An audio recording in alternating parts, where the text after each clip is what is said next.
चलिए दोस्तों, जान लेते हैं आज देश और दुनिया की 10 सबसे बड़ी सेलेक्टेड खबरें। लेकिन उससे पहले अगर आपने हमारे YouTube चैनल को सब्सक्राइब नहीं किया है तो सब्सक्राइब कर लीजिए, साथ ही वीडियो को लाइक भी कर लीजिए। महाराष्ट्र क्राइसिस, 56 लाख के कमरे, इतने का ही खाना पीना, गुवाहाटी के होटल में ऐसे रह रहे हैं शिवसेना के बागी नेता। जी हाँ दोस्तों, महाराष्ट्र के बागी विधायक इस वक्त असम में रुके हुए हैं। यहाँ उनका ठिकाना गुवाहाटी का रेडिसन ब्लू होटल है। इस बड़े होटल में रुकने के लिए ये बागी विधायक कुल कितना रुपया खर्च कर रहे हैं, इसको लेकर चौंकाने वाला आंकड़ा सामने आया है। दोस्तों, पता चला है कि फिलहाल कमरे 7 दिन के लिए बुक किए गए हैं, जिन पर कुल खर्च 1.12 करोड़ रुपए के करीब है। सूत्रों से मिली जानकारी के अनुसार एकनाथ शिंदे और बाकी बागी विधायकों के लिए गुवाहाटी के रेडिसन ब्लू होटल में कुल 70 कमरे बुक किए गए हैं। ये कमरे कुल 7 दिनों के लिए बुक किए गए हैं। इस बुकिंग के लिए कुल 56 लाख रुपए खर्च किए गए हैं। दोस्तों, इसके अलावा खाने और बाकी सर्विसों पर रोज के 8 लाख रुपए खर्च हो रहे हैं। 7 दिन के हिसाब से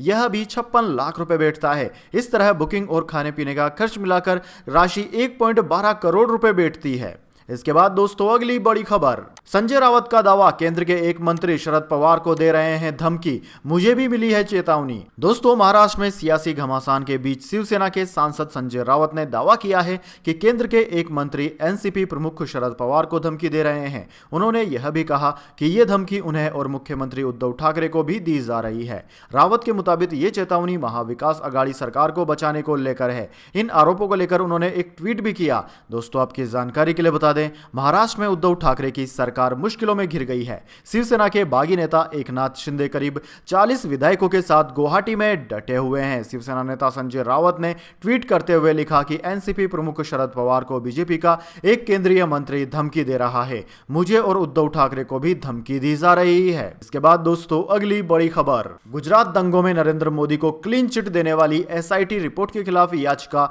सुप्रीम कोर्ट ने कर दी खारिज। जी हां दोस्तों, 2002 गुजरात दंगों में तत्कालीन मुख्यमंत्री नरेंद्र मोदी को क्लीन चिट देने वाली एसआईटी रिपोर्ट के खिलाफ याचिका को सुप्रीम कोर्ट ने खारिज कर दिया है। यह याचिका जकिया जाफरी ने दाखिल की थी। जकिया जाफरी के पति एहसान जाफरी की इन दंगों में मौत हुई थी। 72 साल के एहसान जाफरी कांग्रेस नेता और सांसद थे। उन्हें उत्तरी अहमदाबाद में गुलबर्ग सोसाइटी के उनके घर से निकालकर गुस्साई भीड़ ने मार डाला था। उनकी पत्नी जकिया ने एसआईटी की रिपोर्ट को चुनौती दी है, जिसमें तत्कालीन मुख्यमंत्री समेत टॉप ब्यूरोक्रेट्स को क्लीन चिट दे दी गई थी। दोस्तों, आपकी जानकारी के लिए बता दें, सुप्रीम कोर्ट में यह मामला justice M Khanwilkar, justice Dinesh Maheshwari और जस्टिस सीटी रविकुमार की बेंच ने सुनाया।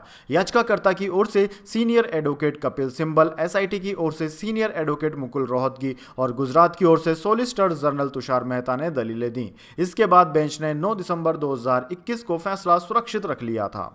इसके बाद दोस्तों, अगली बड़ी खबर, गुवाहाटी में पोस्टर लेकर होटल पहुंचा शिवसेना का उप जिला प्रमुख, विधायकों से लौटने की कर रहा था अपील, पकड़कर ले गई पुलिस। जी हां दोस्तों, इन दिनों महाराष्ट्र की राजनीति में भूचाल आया हुआ है। शिवसेना के 35 से अधिक विधायक एक गुट बनाकर भाजपा शासित प्रदेश असम की राजधानी गुवाहाटी के रेडिसन ब्लू होटल में रह रहे हैं, जिनका नेतृत्व एकनाथ शिंदे कर रहे हैं। कभी शिवसेना के वफादार सैनिक माने जाने वाले एकनाथ शिंदे ने खुद पार्टी के खिलाफ मोर्चा खोल रखा है। दोस्तों, शिवसेना नेताओं, कार्यकर्ताओं व समर्थकों को अब एकनाथ शिंदे से उम्मीद है कि वो सब कुछ भुलाकर महाराष्ट्र वापस आ जाएं और फिर से सरकार में शामिल हो जाएं। इसी कड़ी में महाराष्ट्र के सतारा जिले के शिवसेना के उप जिला प्रमुख संजय भोसले गुवाहाटी पहुंच गए हैं। इसके बाद पोस्टर के जरिए एकनाथ शिंदे को मनाने की कोशिश करने लगे। पोस्टर पर लिखा हुआ था, शिवसेना जिंदाबाद, एकनाथ शिंदे भाई, मातोश्री परत चला, यानी कि मातोश्री लौट जाओ। हालांकि इस दौरान पुलिस ने महाराष्ट्र के सतारा से शिवसेना के उप जिला प्रमुख संजय भोसले को हिरासत में ले लिया। संजय भोसले होटल में ठहरे पार्टी विधायकों से महाराष्ट्र लौटने का आग्रह कर रहे थे। पुलिस का कहना है कि कानून के मुताबिक कार्रवाई की जाएगी। दोस्तों, आपकी जानकारी के लिए बता दें, एकनाथ शिंदे गुट के शिवसेना विधायकों ने खुला पत्र लिखकर सीएम उद्धव ठाकरे के खिलाफ नाराजगी जताई है। इसके बाद दोस्तों, अगली बड़ी खबर, एनडीए को 12,000 और वोटों की जरूरत, क्या मायावती देगी द्रौपदी मुर्मू का साथ? जी हां दोस्तों, राष्ट्रपति चुनाव के लिए 18 जुलाई को वोट डाले जाने हैं। एनडीए की उम्मीदवार द्रौपदी मुर्मू आज अपना नामांकन दाखिल करेगी। बीजेपी को अपना राष्ट्रपति बनवाने के लिए 12,000 वोटों की और आवश्यकता है। उसकी आवश्यकता उत्तर प्रदेश से ही पूरी हो सकती है, लेकिन यह आवश्यकता तब पूरी हो सकती है अगर उसे बीएसपी और कुछ अन्य दल सपोर्ट करें। राष्ट्रपति चुनाव में देश में सबसे ज्यादा अगर किसी प्रदेश के विधायकों के वोट का वोटेज है तो यूपी के विधायकों का है, जबकि सांसदों के वोट का वेटेज भी सबसे ज्यादा यूपी का ही है। द्रौपदी मुर्मू आज अपना नामांकन दाखिल भी कर रही है। इसके बाद दोस्तों अगली बड़ी खबर, यूएन में भारत ने पाकिस्तान पर साधा निशाना, लश्कर और जैश आतंकी संगठनों को बताया खतरा। दोस्तों भारत ने गुरुवार को कहा है कि संयुक्त राष्ट्र सुरक्षा परिषद की ओर से प्रतिबंधित लश्कर तैयबा और जैश ए मोहम्मद जैसे संगठनों के बीच संबंध क्षेत्र के लिए प्रत्यक्ष खतरा है। साथ ही भारत ने यह सुनिश्चित करने के लिए एकीकृत अंतर्राष्ट्रीय कार्रवाई का आह्वान भी किया कि अफगानिस्तान आतंकवादी समूहों के लिए पनाहगाह नहीं बने। पाकिस्तान की ओर से परोक्ष तौर पर इशारा करते हुए भारत ने यह भी कहा कि प्रतिबंधित संगठनों को इस क्षेत्र में स्थित आतंकी पनाहगाहों से कोई मदद नहीं मिलना भी सुनिश्चित किया जाए। संयुक्त राष्ट्र में भारत के स्थायी प्रतिनिधि टी.एस. त्रिमूर्ति ने संयुक्त राष्ट्र सुरक्षा परिषद की बैठक में कहा कि अफगानिस्तान में आईएसआई खोरासान की मौजूदगी और हमले करने की उनकी क्षमता में खासी वृद्धि हुई है। इसके बाद दोस्तों अगली बड़ी खबर, एसटी एक्ट पर अहम फैसला। कर्नाटक हाईकोर्ट ने कहा पब्लिक पैलेस पर दुर्व्यवहार नहीं हुआ तो यह कानून लागू नहीं होगा। जी हां दोस्तों, कर्नाटक हाईकोर्ट का कहना है कि जब तक पब्लिक पैलेस में दुर्व्यवहार नहीं हुआ हो तब तक SC/ST एक्ट लागू नहीं होगा। फैसले के बाद कोर्ट ने लंबित मामलों को रद्द कर दिया। शिकायतकर्ता ने आरोप लगाया था कि बेसमेंट में उसे जाति सूचक शब्द कहे गए थे, वहां उसके दोस्त भी मौजूद थे। इस पर कोर्ट ने कहा कि बेसमेंट पब्लिक पैलेस नहीं होता। मामला साल 2020 का है। दोस्तों रितेश पियास ने शिकायतकर्ता मोहन को एक इमारत के बेसमेंट में जाति सूचक गालियां दी थी। याचिकाकर्ता ने बयान में कहा कि वहां दूसरे मजदूर भी थे। इन सभी लोगों को इमारत के मालिक जय कुमार आर नायर ने काम पर लगाया था। जज ने 10 जून को इस मामले पर फैसला सुनाया था। मीडिया में यह खबर गुरुवार को आई। फैसला देते समय जज ने कहा कि बयानों को पढ़ने से 2 चीजें पता चलती है। पहली यह है कि इमारत का बेसमेंट पब्लिक पैलेस नहीं था और दूसरी बात यह है कि वहां शिकायतकर्ता, उनके दोस्त और अन्य कर्मचारी ही मौजूद थे। इसके बाद दोस्तों अगली बड़ी खबर, रहने के लिहाज से कराची 5वें और ढाका 7वें नंबर पर है नीचे से दुनिया के सबसे खराब शहरों में। जी हां दोस्तों, एशिया में दुनिया के सबसे ज्यादा खराब शहर हैं। अगर बात की जाए एशिया के सबसे ज्यादा खराब शहरों की लिस्ट की तो दोस्तों एशिया के सबसे ज्यादा खराब शहरों में भारत, बांग्लादेश, पाकिस्तान देशों के शहर आते हैं। वैसे इस लिस्ट में सबसे अच्छे शहर की बात की जाए तो सबसे अच्छा शहर ऑस्ट्रिया का वियना है, जबकि सबसे खराब शहर की बात की जाए तो वह नाइजीरिया का शहर लागोस सबसे निचले पायदान पर है। इसके बाद में नंबर आता है लीबिया के त्रिपोली शहर का। इसके बाद में अगला नंबर है अल्जीरियस का। वहीं दोस्तों इस लिस्ट में पाकिस्तान का कराची शहर नीचे से 5वें नंबर पर है और ढाका नीचे से 7वें नंबर पर है।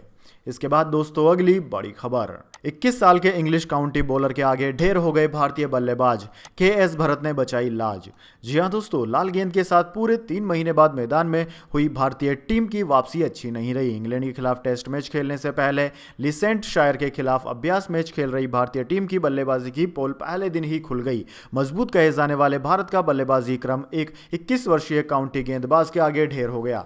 लिसेंस के ग्रेस रोड स्टेडियम में भारतीय टीम इंग्लिश काउंटी क्लब लिसेस्टरशायर का सामना कर रही थी। 4 दिवसीय इस अभ्यास मैच के बारिश से प्रभावित पहले दिन भारतीय टीम ने महज 246 रन पर 8 विकेट गंवा दिए। टीम को यहां तक लाने का श्रेय एकमात्र युवा विकेटकीपर KS भरत को जाता है। भरत ने 70 रन की नाबाद पारी खेलते हुए भारतीय टीम को 200 का आंकड़ा पार कराया। दोस्तों इस मैच में भारत का टॉप क्रम पूरी तरह विफल रहा।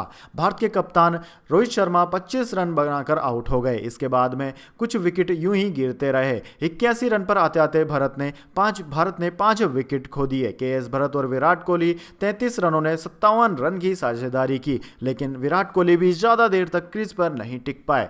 35 रन के निजी स्कोर पर विराट कोहली भी अपना विकेट दे बैठे। इसके बाद दोस्तों अगली बड़ी खबर, गोल्ड सिल्वर प्राइस टुडे, सोना 2 सप्ताह में सबसे सस्ता, चांदी में मामूली उछाल। जी हां दोस्तों, ग्लोबल मार्केट में उछाल के बावजूद भारतीय वायदा बाजार में सोने की कीमत में गिरावट आई है। हालांकि चांदी की कीमतों में तेजी दिख रही है। दोस्तों सोने का भाव गिरकर 50,500 रुपए के नीचे आ गया, जबकि चांदी 60,000 के नीचे बिक रही है। सोने की कीमत 2 सप्ताह के निचले स्तर पर पहुंच गई है। मल्टी कमोडिटी एक्सचेंज MCX पर आज सुबह 24 कैरेट सोने का वायदा भाव 109 रुपए गिरकर 50,485 रुपए प्रति 10 ग्राम पर आ गया था। वहीं दोस्तों चांदी की बात की जाए तो चांदी 32 रुपए चढ़कर 59,536 रुपए प्रति किलोग्राम पर कारोबार कर रही है। इसके बाद दोस्तों अगली बड़ी खबर, चंद्रमा से लाई गई धूल और तिल चट्टे की बिक्री पर ग्रहण, नासा ने फंसाया पेच। जी हां दोस्तों, national aeronautics and space administration ने चंद्रमा से लाई धूल और तिल चट्टों पर अपना दावा करते हुए कहा कि किसी अन्य को इनकी नीलामी करने का कोई अधिकार नहीं है। नासा ने बोस्टन स्थित आरआर ऑक्शन से 1969 अपोलो 11 अभियान के दौरान एकत्रित की गई चंद्रमा की उस धूल की बिक्री पर रोक लगाने को कहा है, जो यह पता करने के लिए कुछ तिल चट्टों को खिलाई गई थी कि क्या चंद्रमा की चट्टानों में स्थलीय जीवों के लिए खतरा बनने वाले किसी प्रकार का पैरोजन होता है या नहीं। तो दोस्तों, यह थी अभी दिन भर की बड़ी खबरें। अगर वीडियो आपको पसंद आई तो वीडियो को ज्यादा से ज्यादा लाइक और शेयर करें। साथ ही इस तरह की काम खबरों के लिए हमारे यूट्यूब चैनल को सब्सक्राइब करके बेल आइकन दबा लीजिए। धन्यवाद।